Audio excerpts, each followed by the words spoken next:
Hello. Thank you for your continuous support. This means a lot to us. If you enjoy the stories we share, kindly subscribe to this channel. Now, let's dive into the details of today's story. The sleek conference room at Summit Ventures felt like a tomb. 6 investors in expensive suits sat around the polished table, their faces a mixture of boredom and barely concealed disdain. I had just finished my presentation about Neurotech, my iPower predictive analytics platform that could revolutionize supply chain management. Let me get this straight, Michael Thorne, Summit's managing partner, said with a smirk. You think you've built an ad that can predict supply chain disruptions better than Amazon's own systems? Better than what Target and Walmart have spent billions developing?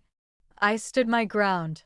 Tablet in hand, the platform's interface still glowing on the screen behind me. The test results speak for themselves. Murat has achieved 97% accuracy in predicting supply chain disruptions up to 6 months in advance. That's worthless, Thorne interrupted, leaning back in his chair. Your product is worthless, Ms. Morgan. You're a software engineer with no business experience, no major clients, and understanding of how enterprise software actually works. The other investors nodded in agreement, already closing their portfolios, already dismissing me. They had made up their minds before I'd even walked in. Thank you for your time, I said quietly, gathering my materials. My hands didn't shake. Voice didn't waver. I had learned long ago that showing weakness in rooms like this was fatal. As I walked out, heard one of them chuckle. Can you believe she thought she could compete with Amazon? I smiled slightly, thinking about the email sitting in my inbox, the one they hadn't let me mention. The one from Amazon's head of strategic acquisitions requesting a private demo of Neurotech next week. But that would come later. First, I had a story to tell. A story that started 3 years ago in a very different room with a very different kind of rejection. 3 years earlier. I'm sorry, Olivia, but we're going to have let you go. I sat in my supervisor's office at Global Logistics Solutions, staring at the man who had just ended my 8-year career as a supply chain software developer.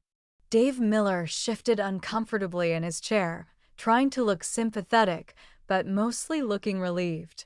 The automated prediction system you proposed is just too experimental, too risky. We need to stick with proven solutions. I nodded slowly, thinking about the hundreds of hours I'd spent analyzing supply chain failures, the patterns I'd discovered, the solution I'd built in my free time. I had shown them how their current system missed crucial warning signs, how it failed to connect seemingly unrelated data points that could predict disruptions months in advance. They hadn't just rejected my idea. They have fired me for developing it independently, claiming it violated my employment agreement. They wanted safe, predictable, mediocre. I gave them what they wanted. A quiet exit, signed NDA, a promise not to compete directly with their outdated systems. What they didn't know was that I had already laid the groundwork for something much bigger. The termination package they offered, 6 months' salary as severance, wasn't just the end of my career at GLS. It was seed funding for my revolution. I spent the first month building out the core of Neurotech in my home office. 18-hour days fueled by coffee and determination. My savings dwindled. My friends worried. My family suggested more realistic career options. But I had seen something none of them could see. In the massive data sets I had analyzed at GLS, in the countless supply chain disruptions I had studied, there were patterns, subtle connections that human analysts missed, early warning signs that existing software couldn't detect. The breakthrough came at 3 a.m. on a Tuesday, for months after my firing. I had been working on a new type of neural network, one that could process supply chain data differently. Instead of looking for direct cause and effect relationships, It identified complex patterns across seemingly unrelated factors. Weather patterns in Southeast Asia, social media sentiment about manufacturing companies, currency fluctuations in emerging markets, minor shipping delays that, when viewed in isolation, seemed insignificant. But when you connected them properly, when you let the eye see bigger picture, they became crystal clear warning signs of major disruptions. I called it the Nexus Protocol, an AI system that could see the invisible threads connecting global supply chains, predicting problems before they emerged. The first test run was on historical data from a major electronics manufacturer's 2019 supply chain crisis. NURIT spotted the warning signs 6 months before the disruption hit. Signs that every other system, every human analyst had missed. I ran more tests: pharmaceutical supply chains, automotive parts, retail inventory. Each time, NOR found the patterns. Each time it predicted the disruptions with uncanny accuracy. By month 5, I had a working prototype. By month 6, I had preliminary patents filed. Why I didn't have was money. The severance was running out and AI infrastructure isn't cheap. That's when I met Sophia Martin. She found me through a tech forum where I had posted some theoretical questions about neural network architecture. She was a former supply chain executive turned angel investor, and she understood immediately what I was building. "This isn't just software," she said during our first coffee meeting. "This is a fundamental shift in how we understand supply chain dynamics." She invested $250,000 for a 5% stake. More importantly, she introduced me to her network. Small companies willing to beta test the system. Data scientists who helped refine the algorithms, lawyers to strengthen the patents. For next 2 years, we built in silence. No flashy announcements, no TechCrunch articles, just quiet, relentless improvement. Nurok evolved from a prediction tool into a comprehensive supply chain intelligence platform. It didn't just spot potential disruptions. It suggested alternative suppliers, calculated risk factors, and provided detailed mitigation strategies. The early clients were small, but the results were undeniable. A medical supply company avoided a critical shortage by switching suppliers 2 months before their primary vendor faced a production crisis. A food distributor rerouted their entire logistics network a week before unprecedented storms shut down major shipping lanes. Word started to spread in certain circles. The right companies began reaching out quietly, asking for demos, wanting to test the system against their own data. That's when the first acquisition offer came. A major consulting firm offered $50 million for the technology. I declined. They came back with $100 million. I declined again because by then I had seen the full potential of what we had built. Neurotech wasn't just another enterprise software tool. It was a window into the hidden patterns that governed global commerce. And someone else had noticed someone bake. The email arrived on a Thursday evening, just 2 days before my ill-fated meeting at Summit Ventures. "Dear Ms. Morgan, I lead strategic acquisitions at Amazon. We've been following NeuroX development with great interest. Our preliminary analysis suggests your predictive accuracy exceeds anything currently available in the market. We would like to arrange a private demonstration next week. Regards, James Wilson, VP of Strategic Acquisitions, Amazon." I hadn't mentioned the email during my pitch at Summit Ventures. I hadn't mentioned the other interested parties, the preliminary acquisition talks, the major retailers quietly testing the system. Let them think was worthless. Let them dismiss the woman who had spent 3 years building something they couldn't understand. Because in exactly 1 week, when Amazon's offer became public, when their phones started ringing with calls from reporters asking about the startup they had laughed out of their office, they would learn a valuable lesson. Sometimes the most valuable things are the ones you're too blind to see. I stepped into my car outside some ventures, checking my calendar.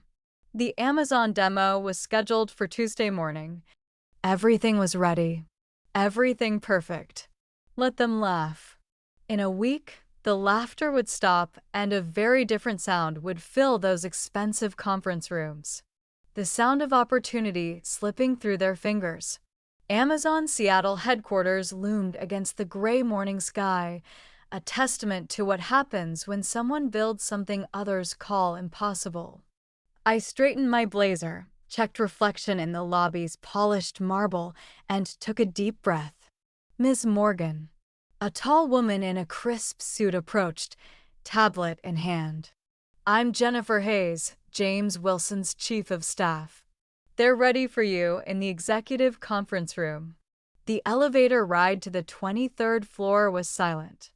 I used those 30 seconds to send her myself, remembering every dismissive investor, every doubting executive, every person who said it couldn't be done.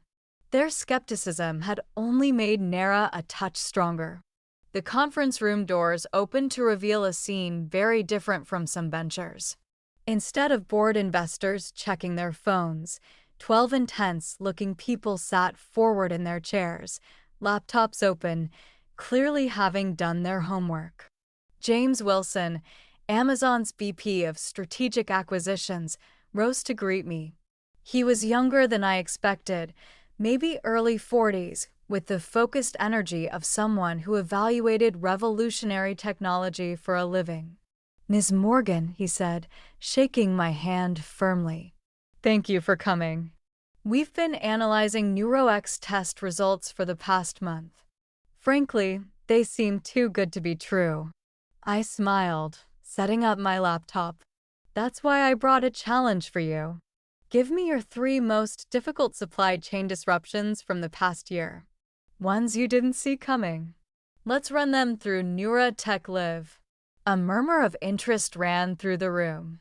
James glanced at his team, then nodded. Amanda, get the Singapore semiconductor crisis data. Peter, the Brazilian transport strike, and let's see the European energy shortage numbers. For the next 2 hours, I ran Euratech through its paces. The system didn't just identify the warning signs they had missed. It showed exactly how those signs connected, how they amplified each other, how they created the perfect conditions for disruption. When I showed how Noor could have predicted the semiconductor crisis 8 months in advance, a heavy silence fell over the room. These people had lived through that crisis, had dealt with the fallout, had explained to their bosses why they hadn't seen it coming. James paused, choosing his words carefully, significantly more advanced than anything we've evaluated. How did you achieve this level of predictive accuracy? I pulled up the Nexus protocol architecture because everyone else is looking at supply chains as linear systems, action and reaction, cause-effect, but they're not linear. They're neural. Every point connects to every other point in ways that traditional analytics can't see. The technical team leaned forward, eyes widening as they understood the implications. This wasn't just better software. This was a fundamental reimagining of how supply chain intelligence worked. We'd like to move forward with acquisition discussions, James said finally. Our technical team will need to do a deep dive, of course. But preliminary evaluation looks very promising. I nodded calmly even as my heart raced. I should mention that we're in talks with other interested parties. Oh, we know. He smiled. Walmart's chief innovation officer has been asking about you. Target supply chain team ran some tests and Google's acquisition department has been sniffing around. He leaned forward. But we think Amazon is the best home for this technology. We can scale it globally within months. As I packed up my equipment, James walked me to the elevator. We'll have an initial offer for you by Friday. In the meantime, I suggest keeping this meeting confidential. Once word gets out, he didn't need to finish the sentence. We both knew what would happen when the market learned that Amazon was seriously pursuing Murat. The next 48 hours were a blur of due diligence meetings, technical reviews, and increasingly urgent calls from other interested parties. Sophia called Wednesday morning, her voice excited. "Olivia, something's happening. I just got 3 calls from major VCs asking about Murat. What did you do?" "Amazon's moving fast," I replied, watching my email as another meeting request came in. This one from Google's acquisition team. Words starting to leak. "Summit Ventures called," she said, a hint of satisfaction in her voice. Suddenly, they're very interested in setting up another meeting. I thought about Michael Thorne's smirking face, his dismissive wave. Let them wait. By Thursday afternoon, the technology blogs were buzzing with rumors. TechCrunch published a speculative piece about Amazon's interest in a revolutionary AI supply chain startup.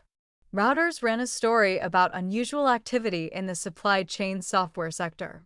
My phone wouldn't stop ringing. Investors who had ignored my emails for months now wanted urgent meetings. Former skeptics suddenly saw the genius in Neurateek's approach. Even my old boss from GLS tried to reach out, probably remembering too late who owned the patents. But I was focused on one email that arrived at 4:47 p.m. on Thursday. "Dear Ms. Morgan, following our technical review and market analysis, we would like to present Amazon's formal offer for NeuroTCH acquisition. The initial terms are outlined in the attached document, but the headline number is $500 million with potential earnouts, bringing the total to $650 million. We're prepared to announce next week pending your agreement. Best regards, James Wilson." I sat in my home office, staring at the number on my screen. $500 million more with earnouts for the technology they said would never work for the company they called worthless. My phone buzzed. A text from Sophia. "Summit Ventures is getting desperate. Thorne just offered to come to your house for a meeting. Should I tell him you're busy counting your soon-to-be millions?" I smiled, remembering his words. "Your product is worthless." How quickly things change when you're proven right. The next morning, I walked into my lawyer's office to review Amazon's offer. The terms were aggressive but fair. They wanted to move fast before Google or Walmart could counter. As we went through the documents, my lawyer's phone kept lighting up with notifications. The story was spreading. Major news outlets were connecting the dots. The business world was about to learn that the biggest tech giant in history was betting big on the startup that everyone else had dismissed. "We should expect significant media attention once this goes public," she said, sliding another document across the desk, especially given the size of the offer. I nodded, signing where indicated. Let them talk. The numbers speak for themselves.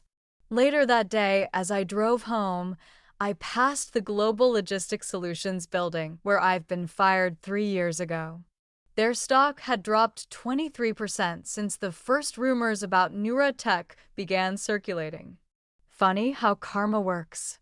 My phone rang through the car speakers. "James Wilson." "Olivia," he said, sounding excited. "The board just approved the final terms. We're announcing Monday morning before market open. Are you ready for what's coming?" I smiled, thinking about all the people who were about to learn a very expensive lesson about underestimating the wrong person. "I've been ready for 3 years, James. Let's show them what worthless looks like." The weekend passed in a blur of final preparations, legal documents, press statements, technical transition plans. But through it all, I kept thinking about next week when all those investors who had left would open their phones to see the headlines. Because sometimes success isn't just about proving your worth. Sometimes it's about watching others realize exactly how wrong they were. And on Monday morning, when Amazon's press release hit the wires, when the business world exploded with news of the $500 million acquisition, when Summit Ventures phones started ringing off the hook with angry calls from their investors, wondering how they had missed this opportunity, I would be sitting quietly in my office, reading every headline, savoring word. Let them call it luck. Say they almost invested. Let them scramble to explain why they dismissed a $500 million company as worthless. I had stopped caring about their opinions 3 years ago. Now I only cared about their regret. Sunday night, as the final hours ticked down to the announcement, I received one last email from Michael Thorne. Ms. Morgan, I feel I may have been hasty in my assessment of Neurotech. Perhaps we could meet tomorrow to discuss potential investment opportunities. Best regards, Michael Thorne, Managing Partner, Summit Ventures. I clicked delete without responding. Tomorrow he would get his answer in the form of headlines he would never forget. Sometimes silence speaks louder than words. And sometimes the best response to worthless is show them exactly what they missed. The stage was set, the papers were signed, and in just a few hours, the world would learn what real value looks like. Monday morning dawned clear and bright. I sat in my home office at 5:30 a.m. watching financial news channels on mute, waiting for the announcement that would change everything. My phone was already buzzing with texts from Sophia. CNBC has a breaking news graphic ready. Bloomberg's running teasers about a major tech acquisition. Wall Street Journal just went live with it. I unmuted the TV just in time to hear the CNBC anchor's voice catch with excitement. Breaking news in the tech sector. Amazon has announced the acquisition of artificial intelligence startup Neurotech for $500 million with additional earnouts potentially bringing the total to $650 million. The company's AI-powered supply chain prediction technology has been called revolutionary by industry experts. My email inbox exploded. Phones started ringing nonstop. But I was focused on one particular notification. A LinkedIn message from Michael Thorne at Summit Ventures timestamped 1 minute after the announcement. Olivia, please call me immediately. We need to discuss this situation. I smiled, remembering his words from just last week. Your product is worthless. Now he wanted to discuss the situation. Funny how $500 million can change someone's perspective. The morning unfolded like a perfectly choreographed symphony of validation. Every major news outlet picked up the story. Tech blogs went crazy analyzing Neurotech's potential impact on Amazon's operations. Supply chain industry publications scrambled to explain how they had missed this revolutionary technology. At 9:30 a.m., the stock market opened. Amazon jumped 3% on the news. Traditional supply chain software companies saw their shares plummet. Global Logistics Solutions, my former employer, dropped 28% in the first hour of trading. By 10 a.m., my lawyer had counted 17 interview requests from major media outlets. The Wall Street Journal wanted to do a profile. Forbes was asking about their 30 under 40 list. TechCrunch had already published 3 different analyses of the acquisition, but real drama was happening in the venture capital world. Sophia kept me updated through a steady stream of texts. 2 partners at Summit just called me in tears. 3 other VC firms that rejected us are facing angry calls from their investors. Someone just leaked that Google was preparing a $600 million counteroffer. They were too late. At 11 a.m., I finally took a call from James Wilson at Amazon. Olivia, he said, sounding excited but not surprised. The response is even bigger than we expected. Our technical team is already calling this the most important acquisition since KA Systems. I leaned back in my chair watching CNBC replay clips of their interview, with an AI expert explaining why NeuroX technology was game-changing. How's the market taking it? I asked, though already knew. We're up almost 4% now. But the real story is what's happening to our competitors. They're all scrambling to explain why they don't have anything like Neurad, because they had all dismissed it, just like Summit Ventures had, just like GLS had when they fired me. At noon, I received an unexpected email from Dave Miller, my former supervisor at GLS. Olivia, I owe you an apology. When we let you go, made a terrible mistake. I see that now. The board is asking questions about how we could have missed this opportunity. I'm not sure I'll survive the fallout. Congratulations on your success, Dave. I didn't respond. Some bridges don't need to be rebuilt. The afternoon brought more validation. Technical blogs started dissecting Neurotech's patents, marveling at the sophistication of Nexus protocol. Supply chain experts published analyses showing how the technology could have prevented major disruptions over the past year. But most satisfying meant came at 2:47 p.m. when my assistant forwarded me an internal memo that had leaked from Summit Ventures. All partners, in light of recent events concerning Neurotech's acquisition by Amazon, we need to immediately review our due diligence procedures. The failure to recognize this opportunity represents a significant lapse in judgment that has already drawn criticism from several major LPs. Michael Thoren's position as managing partner will be discussed at Thursday's emergency board meeting. Regards, Board of Directors. I forwarded it to Sophia with a single word. Karma. Her response came immediately. He's finished. 2 other partners just called me asking if you'd consider letting them invest in your next venture. Apparently, being the person who called a $500 million company worthless isn't great for your career. By end of day, the story had evolved from a simple acquisition announcement into something bigger. A case study in how the traditional venture capital world often misses revolutionary technology because of bias and arrogance. CNBC ran a special segment titled The Billion-Dollar Blind Spot: How VC is Miss Breakthroughs. They interviewed experts about why established firms often fail to recognize transformative technology. Summit Ventures was mentioned repeatedly, not in a good way.